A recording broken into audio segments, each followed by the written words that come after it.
Okay. Women's movement was founded in Times Foundation around 2001, right after 9/11. We were wondering what's happening to the world. Why is the world so violent? Why is there so much violence in the world? In spite of the fact that 3 to 4 billion women are there in the world. The focus was more on women, not only because our Times of India chairman is a woman, but also because there were many women who were there, many men also who were there. So then we realized that many women of the world are suppressed. So the natural compassion that they have doesn't come out. The compassion is also suppressed. So there we started a journey of giving de-suppression to the suppressed women wherever they are. There seem to be quite a few in Islam. There seem to be quite a few in Christianity, Hinduism, everywhere. So we started with medical camps. We started first with physical health, then with mental health. As a corollary of women's movement, we also realized that unless there is communal harmony, women will not be able to exercise their compassion because they'll be scared of fights. So we thought communal harmony is equally important. Now, in communal harmony, it is very important to understand the good points of the other community. Otherwise, if we keep on harping on the bad points of the other community, we will go nowhere. So there are gems in every faith. Joe just told us about gems of Christianity. The fact that the church calls the couple before marriage and has a one-day session. Similarly, about before childbirth, then the practice of having Sunday Mass. So similarly, Islam has many good gems. We will be discussing Islam in a separate session. But just to tell you one of the gems, the 40-day Roza of Islam is a very, very powerful spiritual practice. Very powerful. I think we all can learn a lot from every religion. So today I'll now hand over to Roshani, who is one of the senior members of WMPP. She'll also harp on gems of all faith, but focus more on Zoroastrianism. Roshani. Namaste, everyone. Welcome to our Gems of All Faith session. Thank you, Ram sir, for the introduction to the essence of what Gems of All Faiths is all about. To extend it a little more, these sessions are created and endeavored to help each and every one in whichever corner of the world we are to live the essence of our individual faiths, religions, beliefs, and at the same time respect that of others. The very word namaste actually means the consciousness within me bows down to the consciousness within you. The power within me bows down to the power within you. The God within me bows down to the God within you. And the essence of this namaste is what Gems of All Faiths is. That how good we can live the essence of our own faith, our own beliefs, our own religion, and spread that love, that harmony, that oneness, that joy by honoring and respecting the existence of the other. I am a born Zoroastrian, and today the focus of the Gems of All Faith session is on the Parsi community. We also endeavored through this session that we would move away from mere talking about scriptures and extracts from scriptures, but more talk about the people who are living that essence of that religion or scripture or faith or master in their lives. It is important that we put that into action. Love in action, harmony in action, oneness in action. And before beginning to focus on my birth, faith, and religion and community, I would like to share a few gems from my personal journey with friends, colleagues, and people from my life, from other faiths. I will begin with the Christian faith. And this is one of the very important things that I came to know a few years back when I became the panelist of an event by the IRD Commission of the Archdiocese of Bombay. It is a commission called the Interreligious Dialogue Commission, which does activities across different churches and different pockets to help Christians understand and get harmonized about other religions and faiths. And I found that so beautiful that you encourage that you are not just studying about your own faith and religion, but you are being exposed to learning the oneness that ultimately every other religion or every other faith is talking the same thing in different languages, in different words. And that is love, brotherhood, humanhood, compassion. Through this, they have a program called The Bird. And this program helps. It is called the Basics of Interreligious Dialogue. And this is a proper program activity that is conducted whereby they invite different people from different faiths, just like today I'm talking here on Gems of All Faiths. They invite people from different faiths to talk to the people, to the group. And again, not necessarily that they are holding any religious posts. They are people like me, you, who are in the common world living their normal karmic life, but are good universal citizens based on the essence of their faith and religion. Then about my Hindu friends, I love their patience and tolerance. They would be celebrating anything and everything.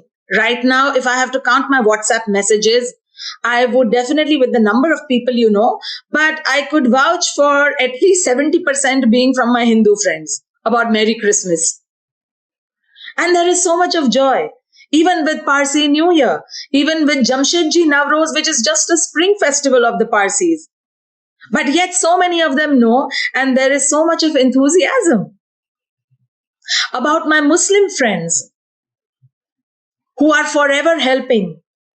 I've had immense number of stories and episodes in my life where I have complete strangers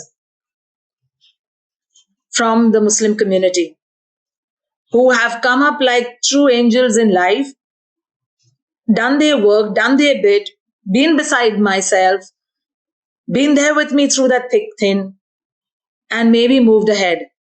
Some are very close-knit and are still very good friends.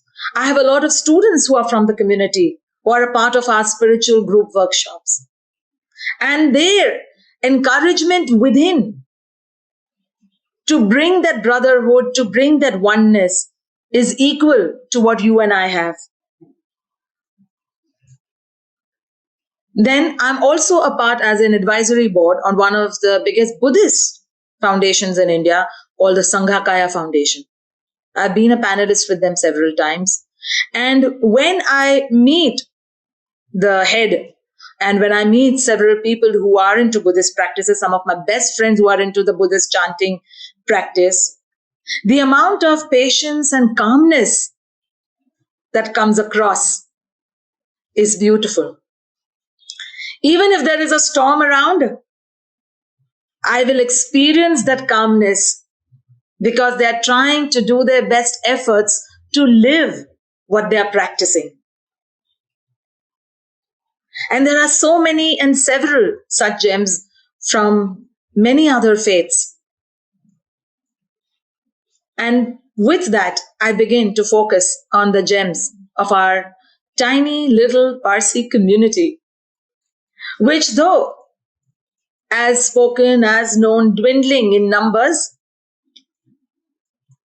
has a strong hold and impact across the world. The biggest gem that I would like to begin with for the Parsi community as a Zoroastrian is of sharing, of philanthropy, of giving. A Parsi, a Zoroastrian, will rarely blink an eyelid to give. And I'm not just talking about the big stalwarts of our community like Ratan Tata, J.R.D. Tata, Dadabai Navroji, Sam Manekshaw, but it is in my simple Zoroastrian friends as well, and others who I know. The power of giving is so strong. They will never hold back, whether it is to give time, whether it is to share their resources, to share some advice, to share their things, to share money. And that I've always considered as one of the biggest gifts out of all the gifts that God has given this community. The power of giving is not just when you have. The power of giving is by intent. It is intrinsic. You may have all the money in the world. You may have everything in the world you can access, but you may yet not be graced to give. And it is such a beautiful thing to live with this truth within us, that there is no giver without a receiver. And that when this community has been giving, when a Parsi has been giving, is giving out of all love and humility. Unless obviously it is big or something is really splashed out, you will never hear or know about a Parsi giving some help to someone. Very rarely. If it is meant to be mentioned or it has to be, declared somewhere. Otherwise, it won't be so. The next gem, that I would like to share is the simplicity, the simple joys of life, that the Parsis kind of bring to their life. It is in the simplest of the things that may sound silly to people, a Parsi will take joy in it. It could be just like, in that movie, Munna Bhai, MBBS, Khao Pio, Juice Pio, Majani Life Chai. So that's the concept of a Parsi, whether it's a youngster, whether it's an elderly person. They rejoice life in every way. Within our religion of faith also, there is no austerities of sorts. So we don't have the concept of fasts or anything. And yet, you will find that in these simple things, a Parsi lives the true essence of his faith or religion, which is good thoughts, good words, good deeds. And I always think and say, but that is so beautifully adopted and taken in through all our religions. Because ultimately, every religion is saying good thoughts, good words, and good deeds should be a living practice. And thus, the simple joys of life for Parsis, when you encounter, will be something very silly, and you may say, oh, that is why you're so happy. And it is amazing that when they tell you about that thing, there will be so much of gutso, there will be so much of joy in that stating of, my God, you know what happened? The other gem of the Parsis, which is very, very worldly known and people stand by it, I guess, and many people talk about it or swear by it, I would say, is the honesty. The honesty of conduct, the honesty of interactions, the honesty in money, the honesty in every relationship on a larger level. Obviously, personal or interpersonal madbheds between husband, wives, and all of that, yes, will be there and everywhere. There is no community badge on that. Just as goodness has no religion and no faith, so does wrong as well. It is just us humans doing the either good or the seeming bad. So, within that space, honesty is a very big gem of our community. You will find the community extremely diligent, extremely, meticulous about every penny. Especially, you will find in the earlier days, at least, you will find a lot of Parsis in banking institutions. Central Bank, Standard Chartered Bank, and Greenlays Bank, and so many different other banks. And I always used to think my father wanted me to become a banker, but I did not want. I had different plans in my life. But I found that could be the possibility. This intrinsic honesty that we hold of not just doing the right when everybody is there, but doing the right when no one is looking. That is honesty. It is easy to try to put up and do good when people are looking at us, when we are under the spotlight. But what we do in closed doors, what we do when nobody is looking, then we know there is somebody else looking. And that's true honesty. And that I found in our community a lot.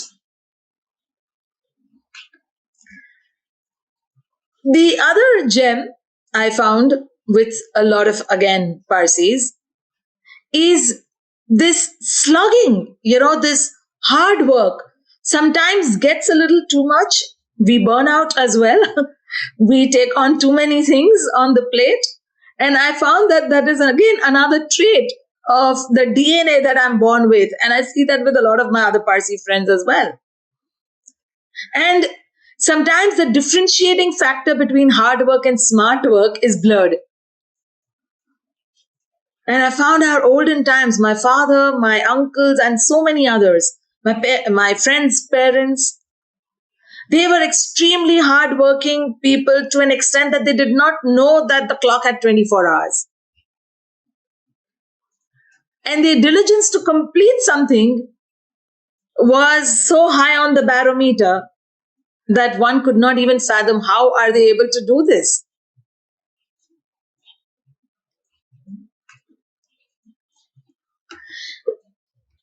The other thing is diligence in maintaining our things, taking care. Taking care is a very, very big aspect of our community, I found. Have you ever known about reading an ad in a classified Parsi owned car, Parsi owned bike, and that itself ups the resale value?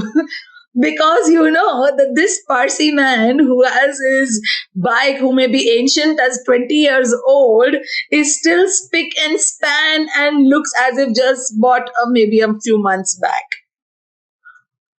So that value of things is very, very high, I found in us. The value of taking care. जिसको हम also बोलते हैं जालव नहीं करना, देख रेख करना. And it is a very beautiful aspect because the dekh rekh is not just for the inanimate objects in our lives. The dekh rekh is for the friends as well, for our family, for our relatives, for our extended, family of the world, like our colleagues and our bosses and our neighborhood. The next gem, also, some call it the fetish, some call it OCD, but it is quite a lot, and that is of cleanliness. Purity and righteousness is one of the pillars of our, religious tenets as well.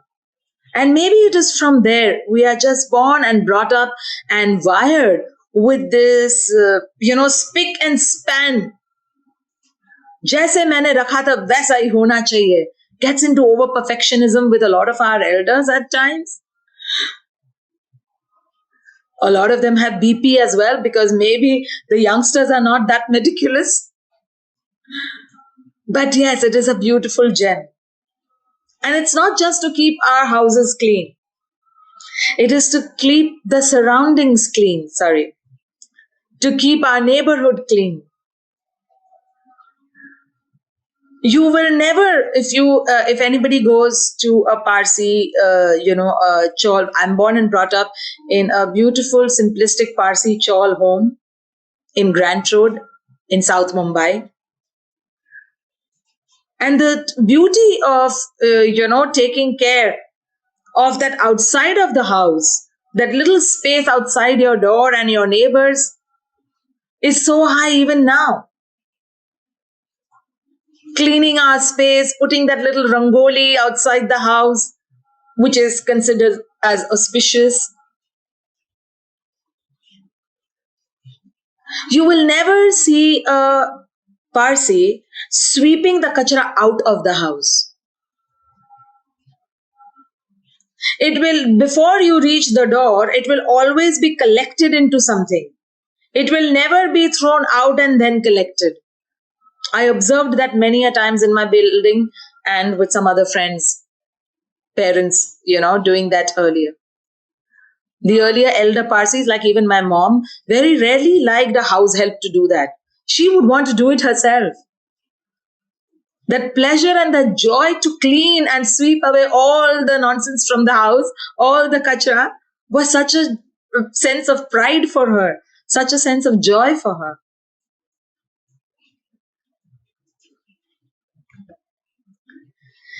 The other very important trait in many earlier Parsis, maybe lesser right now because of the way our lives are fast paced, also the risk factors, also the entire financial surroundings and things. But earlier, I feel the trait of entrepreneurship, and it still is somewhere in our genes. The father of industrialization in India is Jamshedji Tata. We have some big industries. We have Godrej's. I have personally known Rati Godrej as well, very, very closely, the wife of Nader Godrej. And there are so many different professions that you will find a Parsi trying to make best efforts with according to his abilities and capabilities. He's never afraid of taking the risk, I've found, even if it is a small time or a big time risk. He will jump into it with all the confidence, even if he is not completely prepped up. He will not wait, ye sab ho jayega, everything will happen, and then I will start the business. He might have it halfway through, but the confidence and this entire, I think, genetic aspect of entrepreneurship makes us put ourselves right there in the thick of it and say, now I will do it.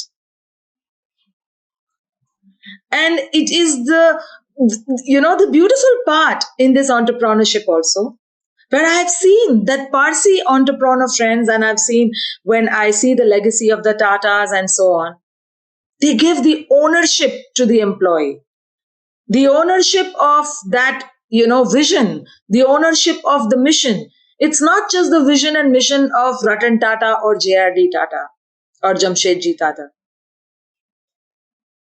Catch a Tata employee to tell you where do you work, and he will say with pride, I work for the Tatas. Now, where does that pride come from? And he may not have even met Ratan Tata or anyone big up there in the line. But I feel that trait to franchise our vision right to the downline is a very, very strong point in Parsi entrepreneurship. To allow people to join together, to join hands and say, it's yours. You do your best. Come on, let's see what you can do in it. And take it from there. To encourage everybody, yes, Ram sir, please. Unmute, Ram sir.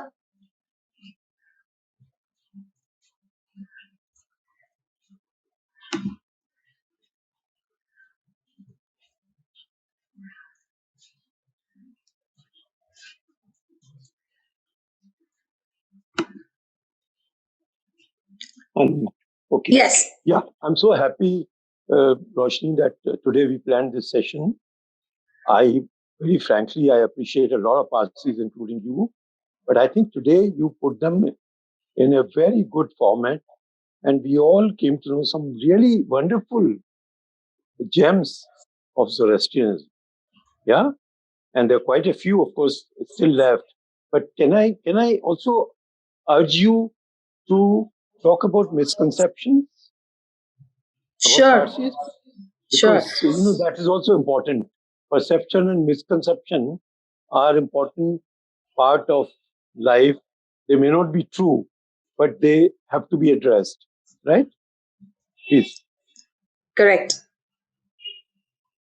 So before sharing, though in our community there are not many misconceptions as such, because also one of the traits to mingle and get merged is the strongest trait which we promised and in fact live by till today when we came to India.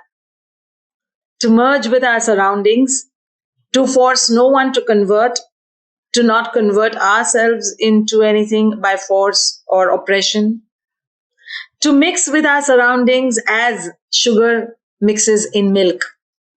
This was the promise given to the king in Sanjan. And I think the Zoroastrians, the Parsi community, has lived by it throughout the world, not just in India, with that. To seemingly dhalao, in Rome, dress like Romans do, as we say, it is almost like dhalawing in the whole atmosphere and ambience. And out of that is also another trait of having the courage to laugh at our own selves. Very big one, because it's extremely difficult. You will see all across, there are these Parsi plays that happen on Parsi New Year and Puppety New Year and all. And you will say they are hilarious. Yes. Roll on the floor kind of a thing, and all cracked on Parsis and the nuances of Parsis. And that's so beautiful. You will never hear actually a Parsi cracking a Sardarji joke or putting somebody down or demeaning another community. Very rarely will you hear that, even in a generic space. You will hear the opening, hey, the one Babaji was there. And so the essence is so beautiful. Yes. And it is such a strong point. And from there comes the misconception, all Parsis are mad. All Babajis are cracked. But I love that misconception, because somewhere we are. But that madness, that eccentricism is of joy. Absolutely. That madness is of, life is just today, man. Who's seen tomorrow? Let me live it to the fullest. So yes, that one misconception, but I don't take it as a misconception, though. But yes. Then another, again, misconception, but also a strong trait, perfectionism, as I said. They want everything very meticulous. And some people find it very irritating to have a Parsi boss, to have a Parsi colleague who is up in the, level in office. Oh my God, you can't stand this. I've done this. No, you have to put it like that. The table has to be this much width. You cannot have it like this. It is not readable properly. And I find that with me also many a times. And I know it is extremely difficult sometimes to work with me when earlier I used to work, because I just used to want that this has to be it. And especially in our film industry, for 23 years, I was in films and media. It was difficult. But then when people know that you mean the best for the project or you mean best for the work, and that's what again the Parsi does. The trait takes over the misconception. They bring that person into the whole thing. They put them into the fold that chal yaar saath mein karte hai. You also do it. Aisa nahi hona chahiye. It will not look good. And then the whole thing becomes well. or turns out well. Yeah. Your video has gone off, Ram sir. Okay. Yes. Yeah. No, it's really beautiful. I think, Roshni, can I say something? Of course, sure, please. Anyway, this is our small group. I must share what Roshni has said. It's so beautiful. And I think, Roshni, you have a knack of putting it across very well. So I've never heard you so clearly and so accurately. You remind me of this Parsi great friend of mine whom you know very well, Dr. Keki Turel. Yeah? When you were explaining some of the traits, my God, this man is, I can call him mad, yes, but I think he's beyond madness. He's such a senior doctor, very, very senior doctor. He's got clinics in Nairobi, he's got clinics in Cairo, he's got 2, 3 Mercedes, and he's rich. But, he's so down to earth, so down to earth. You won't believe this. He has been coming to our house on every Ganpati. So when we shifted to Vileparle, he used to come to Pedder Road regularly because he used to stay nearby. When we shifted to Vileparle, this fellow, he's mad. That day he didn't have a driver. He didn't know where our house is. He had half the address, right? He drove himself. He had no driver that day. He came into the bylanes of Vileparle, which is so narrow that the Mercedes can barely be driven in. He located the house without phoning. On the way, he bought flowers and he bought some sweets also, I think, for our Ganpati. And when he entered our house after parking, he never asked for parking help, right? If I was in his place, I would have gone mad before seeing Ganpati. Where the hell do you live, yaar? It's so difficult to reach your place. But he was full of smiles when he entered our room. Such a big man, very senior man. I respect him very much. He's one of the senior most doctors in Bombay. And he's so pleasant. And he brought that chota sa phool ka guchha and some chota sa dabba or sweets. And he came so respectfully in our Ganpati. I was floored that day. Abha is there. Abha may not want to talk, but I think she should talk because it's a small group. So, would you like to say something about Dr. Keki Turel? A beautiful Parsi that we know. Unmute yourself and say. Yeah, actually you said it all. We know a lot of very good Parsis. You are one of them, Roshni. No, but they are actually mad. The other thing, which may not be a misconception, but why don't Parsis marry and have children? So, yes, that is another misconception. It is not that Parsis don't marry. Parsis may be marrying late. Parsis. So the social, that internal responsibility with what, the manners, the responsibility that a Parsi child is, born and brought up with is that very few Parsis you will see will have even pets. Majority, if you have to see on a consensus, a handful have pets because we strongly, I think it is inculcated in us, don't do anything till you can take the responsibility of it. Until we are very sure, and maybe that happens at a very, very late age, we don't get married because we do not know. मैं खुद का ही ख्याल रख लूं वो काफी है. It is like so the understanding of that stretches itself out, I feel, and becomes a misconception that Parsis don't marry. But of course we do marry. And so many times I have this in a lighter note. People say we are dwindling. But our Parsi bags jahan pe navjots and weddings take place are booked one year in advance, and sometimes 2 years and 3 years in advance, some of them. So if we are dwindling, तो इतने सारे दिन, all good days in the whole year are booked. So, one question. Yes. think I have heard, from many friends that Parsis are not allowed to marry outside the community. Is it true? Yes. we are not allowed to marry outside the community, Aarti. And therefore, if the girl marries, especially, so the dwindling numbers is then the counting census when we go. So the first and foremost, a distinguishing factor is that you may be born a Parsi, but you may not be a Zoroastrian.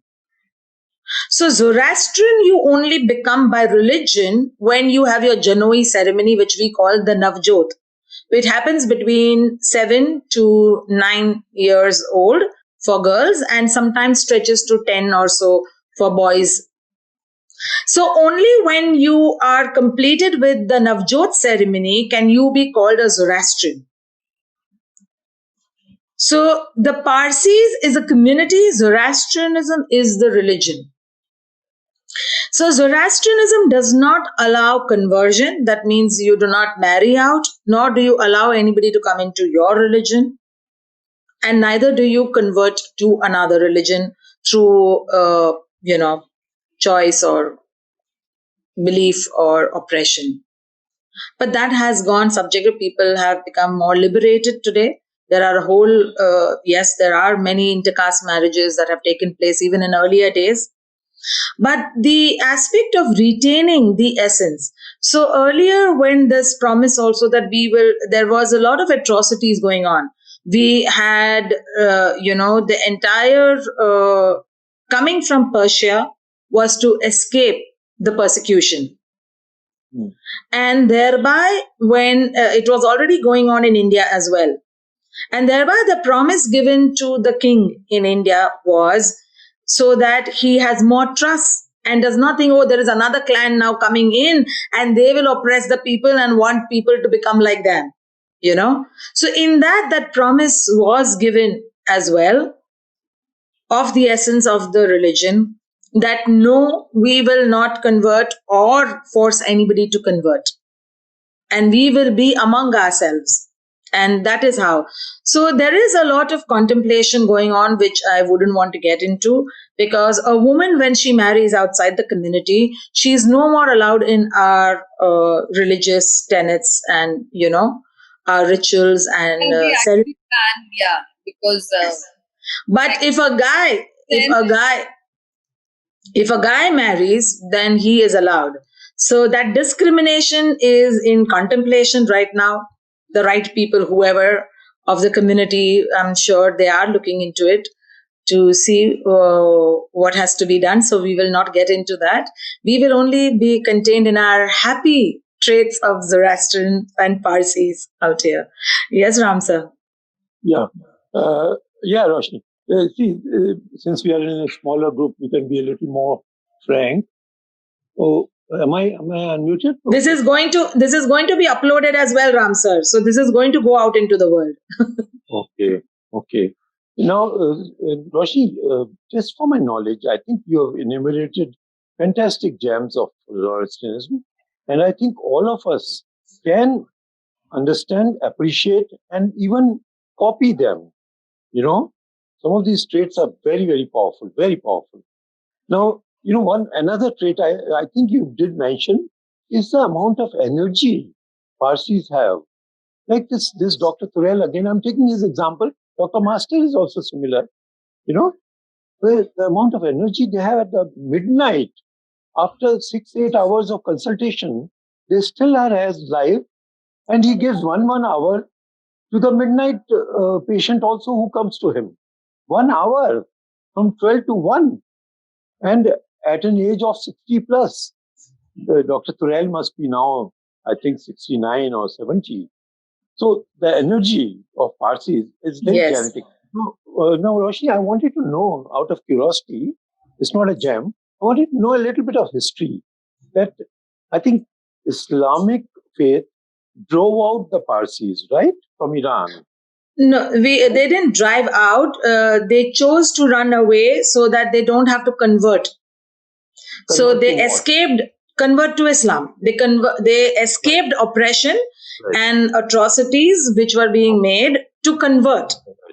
So my question to you is, where all did they go? Did they come only to India? They must have gone to other countries also. They did go, but primarily the first move was to India. The largest clan that fled together came to India. I see. I see. So worldwide, if we see the Zoroastrian population or Parsi population, I don't want to differentiate on the basis of faith.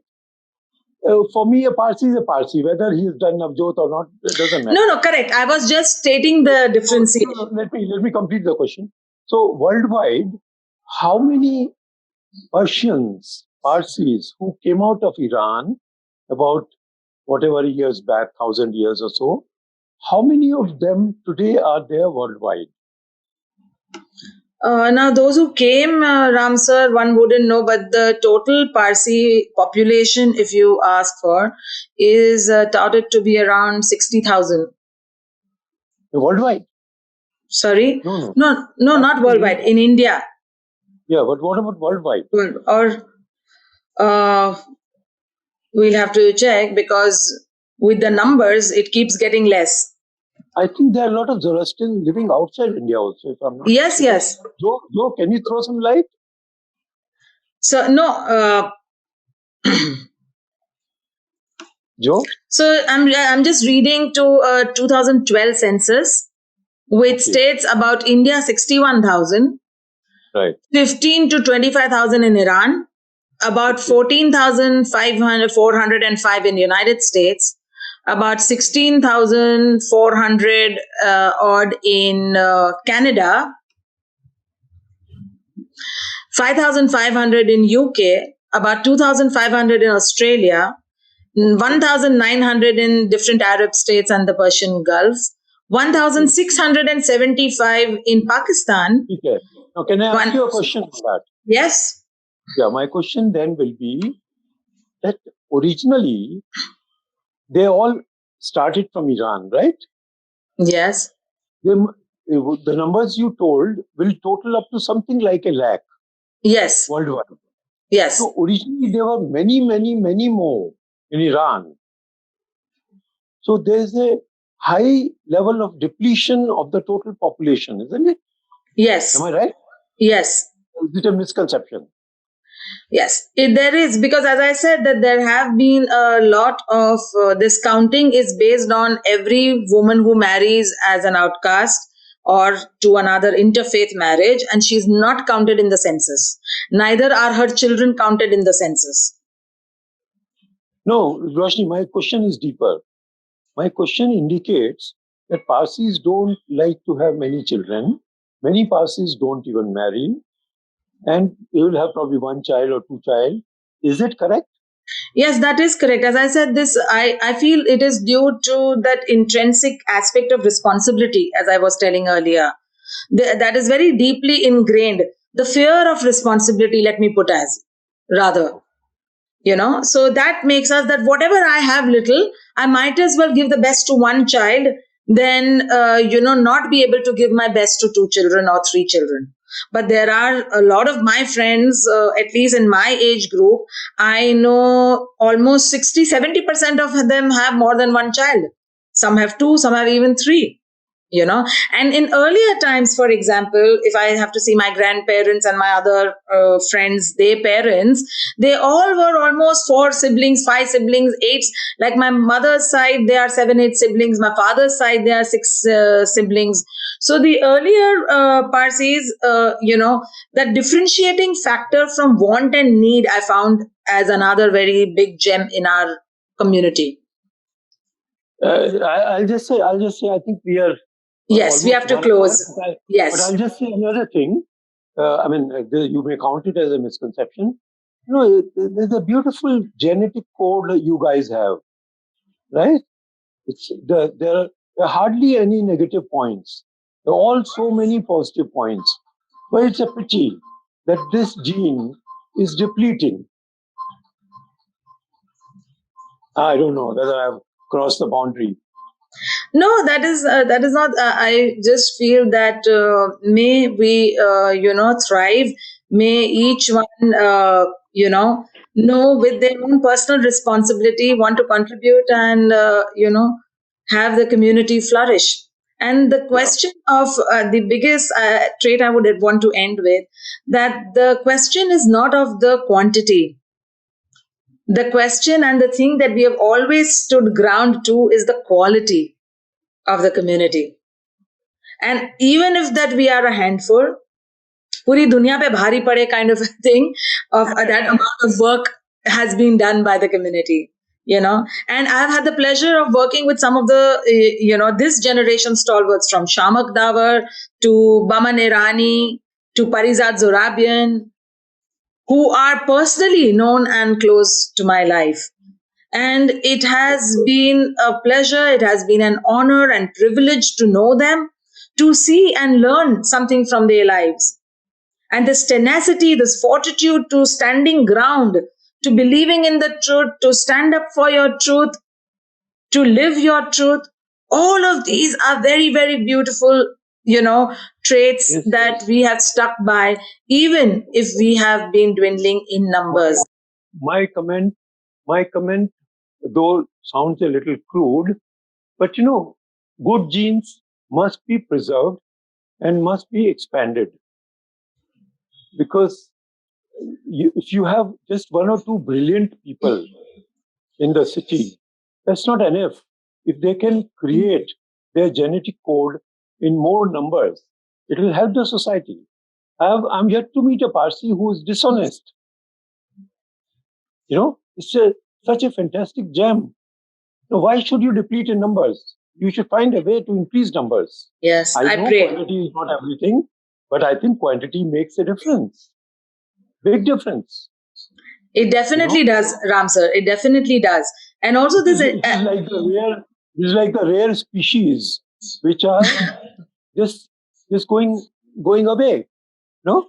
I pray that does not happen, and may from your lips to the universe and God, and may our community look into it to this important factor of life, and may our community. My comment should not be taken in a wrong way. I meant it in a very good way. No, of course, yes, and may our community find some way to do that and preserve as well as flourish and grow more and more. And if we would ask if Joe sir wants to say anything before we end. I also was asking Joe to speak. Joe sir, Neerja ma'am is there as well. If she would like to speak a few words. Joe sir, please unmute.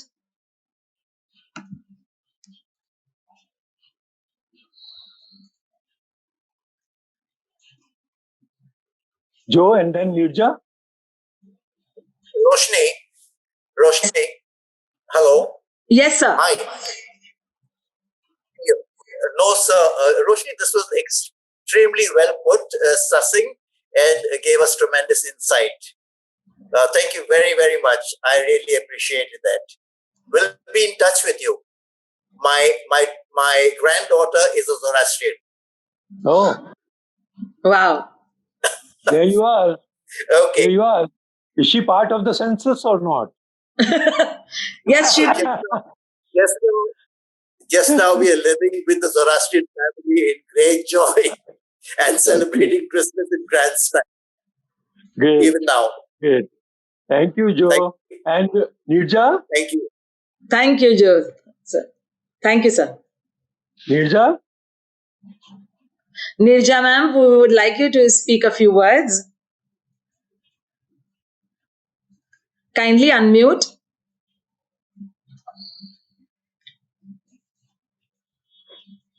I think she's not there or what? Maybe not on her seat. I don't know. Maybe. Yeah. So no worries. Can I? So before we end, I would like you to see this book. Okay. 1 second. Can you see? It's called Parsis. So very, very dear friend Sunni Taraporwala has created this book. She's a photographer and filmmaker and all. And in 2013, completely out of the blue, through an episode, I will leave the story away right now to cut it short. But I found a childhood photograph of mine in a magazine. And then backtracking it, I found out that it was clicked by Sunni Tarapolwala when I was 11 years old. next to my Grant Road house. Okay, great. Can you see this? Bring it a little closer. 1 second. I will switch off let me switch off the virtual background. Yeah, Roshani, you can share it on WMPP group also. Yeah. Yes, let me switch. Even the whole recording you can share. Yes, of course, that we will share. So, and before we end, I want the chairman to deliver. So here it is. So this is little me, 11-year-old, posing next to B. Merwan Irani restaurant, which is next to our house in Grant Road. Now, this book is filled with pictures of Parsi stalwarts, actually. And I just thought from, as I said, Shamak, Cyrus Brocha, Baman, to Ratan Tata, to a whole lot of them. And I just was so grateful that in how many lifetimes I would have done even an ounce of work that they have done to be a part of that book. And through her candid photography that she was doing at that time, she just clicked a picture of some children playing and asked me to pose. And the film buff that I was possibly, I just put up my hand on the waist and posed for her. And that picture had gone into the Parsi's book.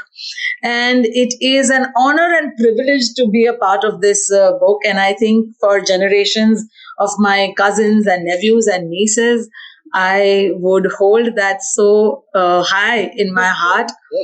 Roshni, just to intervene, I remember another beautiful Parsi, a very good Parsi I met, Firoza Godrej. Oh my God, she is so deeply into environment, mangroves, plantations. I have not been in touch with her lately, but she used to come to times, and she was mad about mangroves, and mad about forestation, Yes. It's so wonderful to meet such beautiful people. I wish there are more of them. Yes. Chairman, can you have the award of thanks by you? Chairman, Madam, Parsi. Yeah, okay. So Roshani, it was really, really wonderful. And as rightly you said that Zoroastrians and Parsis, the way, they are like sugar. So you are also like sugar, like in our WMPP group. And you just mixes, you blends, and the way you had brought out the flavor of this Parsi community throughout this session. And I'm really happy that you have recorded this session so that it can reach out to many more.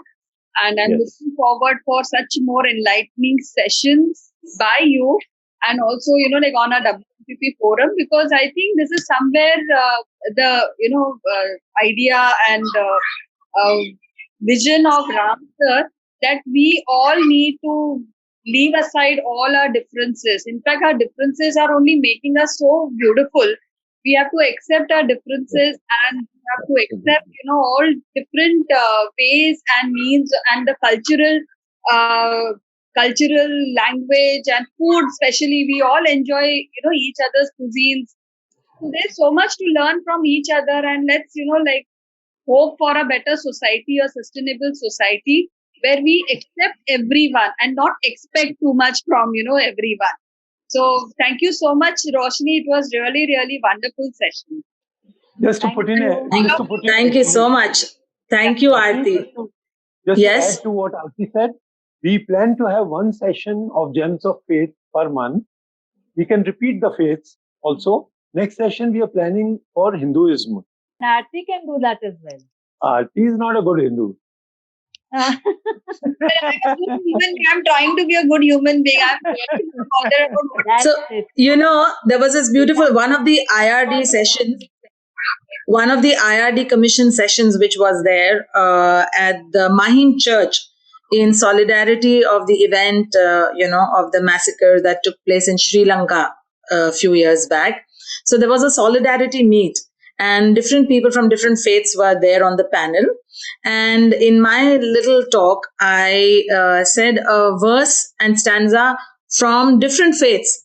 So I chanted the Ek Onkar, I chanted the Yada Yada Hi Dharmasya, and I chanted a little verse from our Parsi anthem as well, Chaiya Me Jartosti. And at the end of the session, and talked about humanism being the biggest religion. And at the end of the session, there were a whole lot of people who came to ask things and stuff like that. But most of them, their first question was, but ma'am, from which faith are you? Which religion are you? And I said, work is done. The very fact you don't know which religion I belong was my work. Yeah. Correct. Very good. That if humanity can shine and rise as the biggest religion, that is what our faith wants us to live. I Yes, have one I agree with recording. Religion is Aarti- only about that, Aarti- but unfortunately, we are Absolutely. diverting ourselves. Yeah. Absolutely, Aarti. I believe in that totally. Absolutely. I think Yes. you were here when Mayank was talking about Mr. Mishra, the IG of UP, who has now started this NGO. So I'll share on the group his recording about all faith as one, and so beautifully he has done, So these are some of the gems, we have so many good people all around us. So we must propagate these things. But the only thing I'm a little worried about is about quotations, is about scriptures, it is about gods. I think we should just talk of good characteristics. But that's what it is. That's what we are talking about. I agree. No totally. mantra, no quotation, no scripture, right? Absolutely. Because a lot of people get put off. I don't get put off by these quotations, but there are a lot of people who don't appreciate that, So, Aarti? Yeah, true. So next session will be Shakunji, and I think all of you have to help me to convince her. She is at the moment she is not fully ready, but I think by mid-January we can have a session, and Aarti can join. She is a good Hindu, of course. Of course she is. Okay. Okay. So we will close the session for today. And thank you very much, everyone, for being there. And hope we can live our own faiths and propel oneness, harmony, love, compassion to one another and to all around us, and help each one to awaken to their own inner light that can be spread into the world to make this world a better and beautiful paradise that we all dream of. On behalf of Aarti, I'll just add a word here. Why we are doing it in women's movement, I think women have a natural way to go about compassionately. So when women talk of harmony, they are made of harmony. So we would like WMPP to continue propagating gems of all faith, because I think they communicate with a lot of compassion, like Roshani did, and like Aarti was talking, like other women were talking. So the justification why WMPP will, go about this regularly. Sure. Thank you. Thank you so much, everyone. Thank you for sparing your Sunday evening. Thank you, everyone. Thank you. Good night. Thank